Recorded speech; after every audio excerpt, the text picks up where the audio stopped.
Bonjour à tous, bonjour les amis. Aujourd'hui, je vous retrouve pour une nouvelle vidéo. Les vacances sont terminées, il faut bien reprendre. Voilà. Aujourd'hui, ça sera une vidéo pour terminer sur l'énergie. J'ai reçu mon dernier panneau solaire, un 100 watts. Celui-ci va servir à alimenter les batteries cellules avant, puisque mon camping-car est équipé de 2 batteries cellules avant. Elles sont en lithium, je vous les ferai voir un peu plus tard. Et alimenter aussi la batterie de démarrage du porteur. Pourquoi je mets ce panneau? Il y en avait un d'origine, donc je l'ai enlevé parce que j'en avais besoin pour récupérer la place pour mettre le deuxième panneau de 170 watts que j'ai monté pour le convertisseur arrière, ce qui me donne à peu près 340 watts de puissance que pour le convertisseur. Sur ce, je n'ai pas pu transvaser le panneau d'origine Halden. De l'autre côté, je n'avais pas assez de place. Donc, j'ai racheté un panneau de 100 watts et qui rentrait aux dimensions sur le côté. Je vais vous faire voir la vidéo de la pose. Simplement pour vous dire que cela me donne un total de 440 watts. Sur le papier, bien évidemment. On ne va pas reparler des panneaux solaires et de leur puissance. Voilà. La seule chose que je peux vous dire, c'est qu'un 170 watts va vous donner grosso modo entre 130 et 135 watts dans les meilleures conditions, ce qui équivaut à peu près à 10 ampères heure, ce qui est déjà pas mal. Si vous en montez deux, vous aurez 20 ampères heure. Pour recharger une batterie de 150 ampères pour l'instant, puisque je n'ai toujours pas mis la deuxième, ça sera très suffisant. J'aurai du 220 volts dans tout le camping-car quand j'en aurai besoin. Mais il me fallait ce petit panneau. Pourquoi? Parce que je ne vais pas toujours faire tourner le convertisseur. Je suis parti sur le principe que le frigo tournera la journée sur le 220 volts au convertisseur, mais la nuit, je préfère mieux le couper.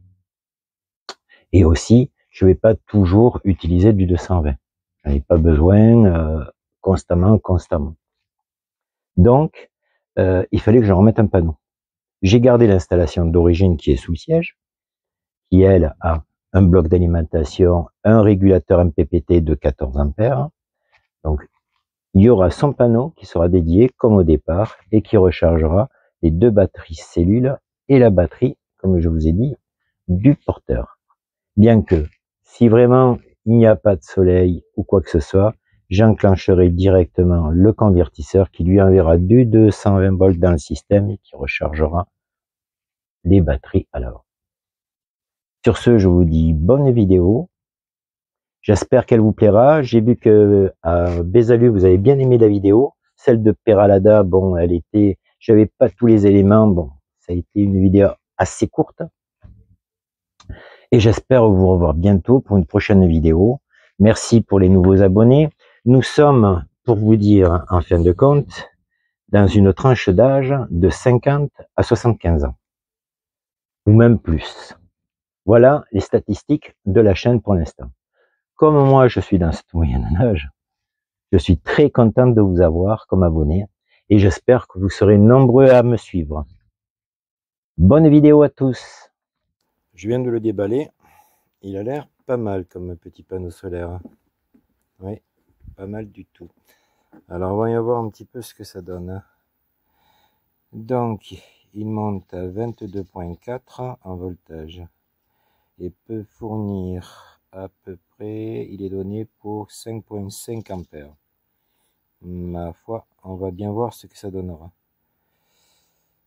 En dimension, il va correspondre exactement à l'emplacement qu'il me reste. Et je vous fais voir le panneau solaire dans son intégralité de ce côté-là. On va tourner. Avant de le tourner, je vous fais voir un petit peu la longueur de câble.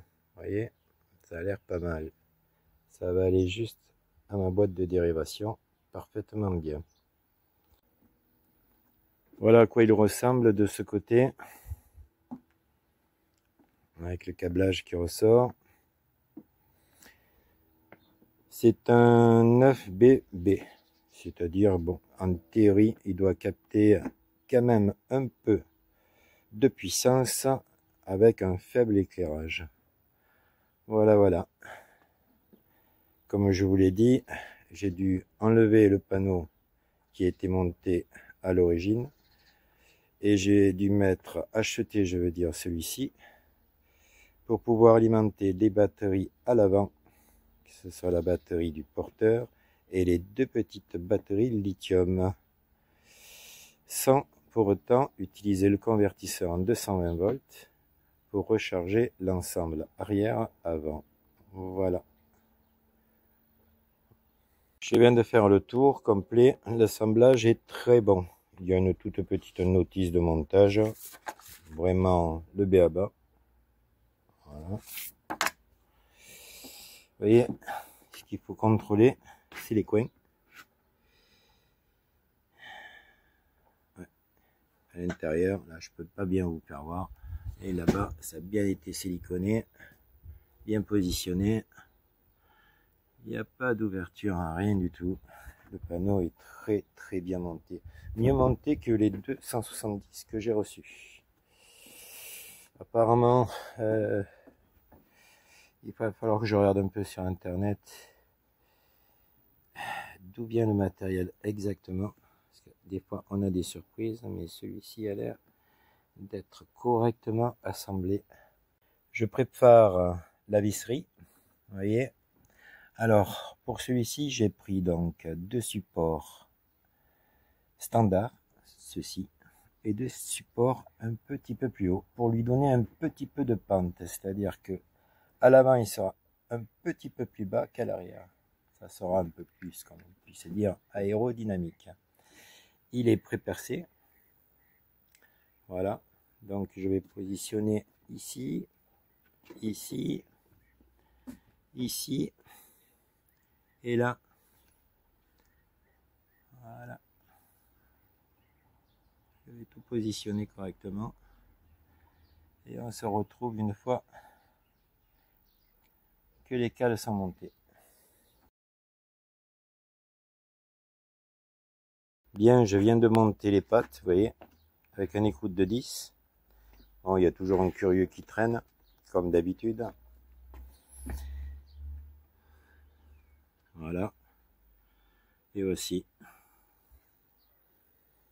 tout est en ordre. Il ne manque plus qu'à nettoyer le toit. Mettre du Sika et positionner le panneau solaire. Je vous ferai voir aussi le deuxième panneau solaire en 170 que j'ai posé à la place de l'ancien panneau solaire qui alimentait la batterie porteur. J'ai eu besoin de la place, donc je l'ai enlevé parce qu'il fonctionnait très bien. Et de l'autre côté, j'avais juste la place d'installer celui-ci qui fait quand même 100 watts. On va dire que bon, s'il me sort à peu près grosso modo entre 60 et 65 watts, parce que 5 ampères et demi, vous savez, les fournisseurs disent toujours, voilà, un 170, où il sort pas 170 watts, parce qu'il est posé à plat. Moi, ils me sortent, les deux me sortent 20 ampères, c'est-à-dire 128 watts au lieu de 170, en plein soleil. J'ai fait le test quand on était à Bézalu. Et à fond de chez fond, il sortait, bon, on me dirait, on n'est pas en plein été, mais bon, le soleil est quand même très présent, nous, dans le midi. Voilà, je vais nettoyer le toit, je vais vous faire voir ça, et ensuite on posera le panneau. Et voilà ce que ça donne au final. Donc, je vous avais déjà fait voir le panneau 170 watts que j'avais monté au tout début. Ici, j'ai enlevé l'ancien, un Alden en 110 pour avoir la place pour connecter le 170 supplémentaire. Je les ai montés en parallèle. Voilà. Donc, comme de l'autre côté, le 110 Alden alimentait tout l'avant, c'est-à-dire les deux batteries cellules qui sont sous les ailes côté moteur, ainsi que la batterie de démarrage. Il me fallait donc un panneau quand le moteur ne tourne pas et le convertisseur ne tourne pas, parce que ces deux panneaux 170 sont pour le convertisseur. Il me fallait un panneau à peu près de 100 watts pour alimenter individuellement, comme à l'origine, les batteries cellules à l'avant et la batterie du porteur. Donc celui-ci fait très bien l'affaire. L'Alden qu'il y avait en 110 est en très bon état. Il me donne quand même 4 ampères, 4 ampères 2. C'est très bien. Mais bon, la taille, je ne pouvais pas le déplacer ici. Je n'avais pas la place. Donc il a fallu automatiquement que j'enlève et que je rachète un panneau à la taille précise pour pouvoir mettre un panneau pour alimenter l'avant. Voilà, vous voyez, il manque un peu de finition à faire sur les câblages. Là, j'ai mis évidemment, j'ai refait le système en fin de compte que j'avais sur le Mirage avec des boîtes de dérivation. Ça bouge pas. Ici, là, il faut que je remette une baguette en bas. Là, ici, je vais voir pour peut-être rallonger le câble et aller le faire aller directement là-bas. Bon, bien que c'est étanche, ça ne gênera rien. Voilà. Et là, maintenant, ça nous donne 440 watts de charge théorique. Car comme ils sont à plat, je peux vous assurer que ce n'est pas le cas. Ils ne les donnent pas. On va dire plutôt dans les 300 et des poussières. En global. À l'avant, je pourrais très bien remettre deux panneaux latéraux en 100 watts. Des flexibles mais aux bonnes dimensions. Mais bon, je ne vais pas faire non plus une usine à gaz sur le véhicule. Là, je pense qu'avec à peu près les 270 me donnent entre 16 et 19 ampères selon la qualité du soleil. Et celui-ci, je viens de commencer à le tester, il me donne déjà 4,2 ampères, ce qui est très bien. Voilà les amis. Pour tout ce qui est panneau solaire, je crois que je vais arrêter là. 440 watts, c'est déjà très bien. Et comme je vous le dis, les 270 qui sont là alimentent que le convertisseur. Et le convertisseur, ben lui, il alimente tout le camping-car. Il peut recharger même des batteries avant, puisque je le connecte en 220 volts. Et automatiquement, c'est tout ce qui est bloc alimentation que je vais vous faire voir, qui lui gère avec le régulateur d'origine pour recharger les batteries à l'avant. Là, il y a le petit champignon, je vous en parlerai un peu plus tard, la 360. C'est une Metronic. Je ne vous conseille pas de l'acheter. Ça vaut pas grand chose. Je vous en parlerai plus tard. Il y a un ampli, c'est pour les nains. Voilà, ça ne vaut rien du tout. Il va falloir que je revoie tout le système. On se retrouve à l'intérieur du véhicule sur le panneau de contrôle. On va voir un petit peu ce que ça donne de près. Donc, voilà.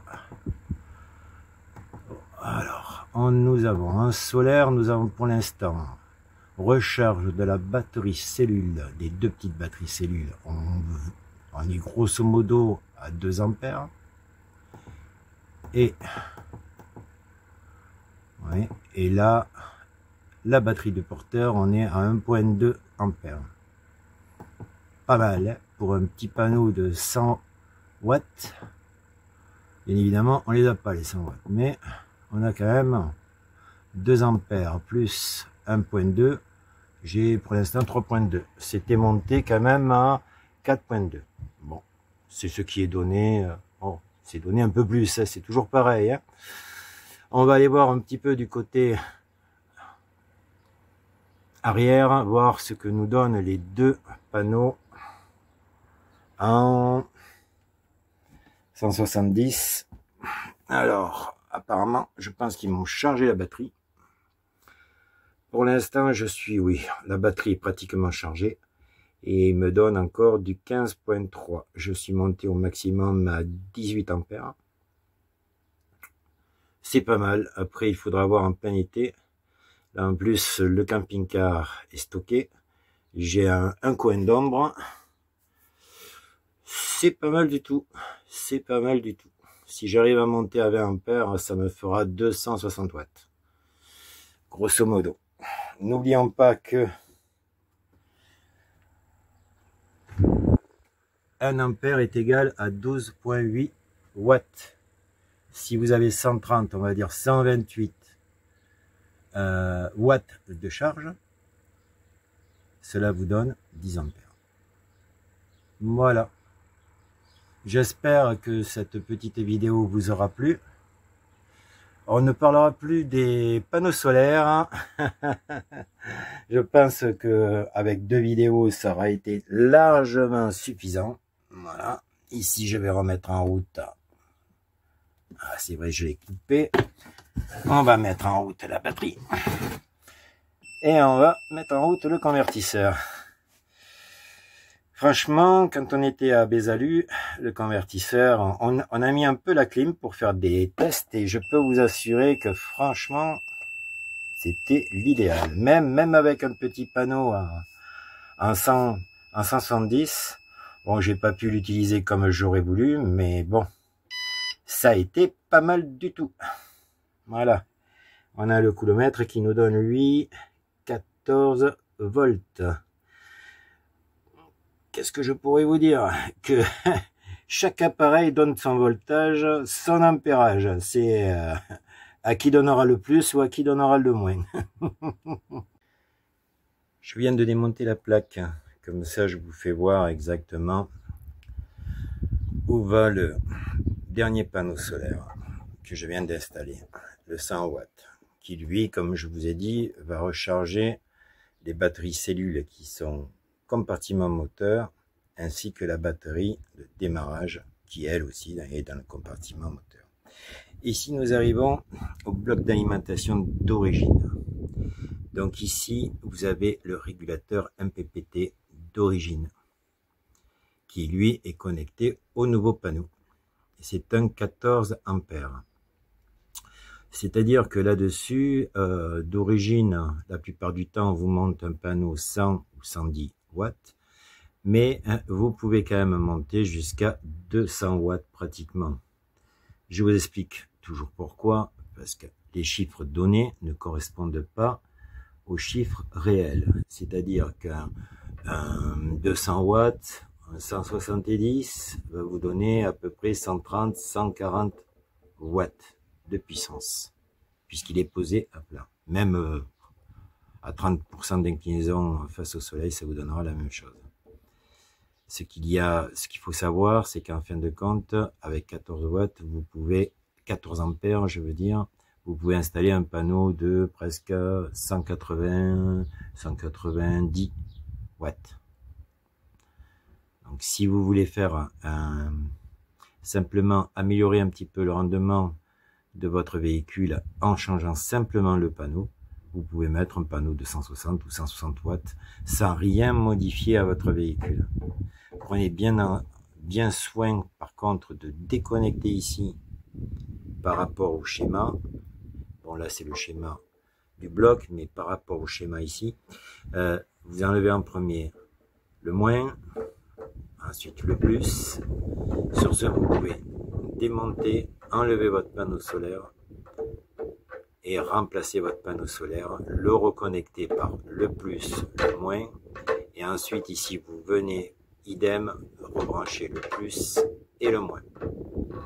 Ça vous fera, bon, c'est toujours ça de gagner, comme on a pu se dire. Voilà, en ce qui concerne le bloc, vous voyez vraiment le bloc, c'est un EBL 220 qui est juste là. Moi j'ai sorti, comme j'avais dit la dernière fois, tout le schéma des fusibles en français, au cas où. Après, bon, vous remontez la plaque et vous laissez bien à proximité le schéma. Ça évite d'aller le chercher dans les papiers.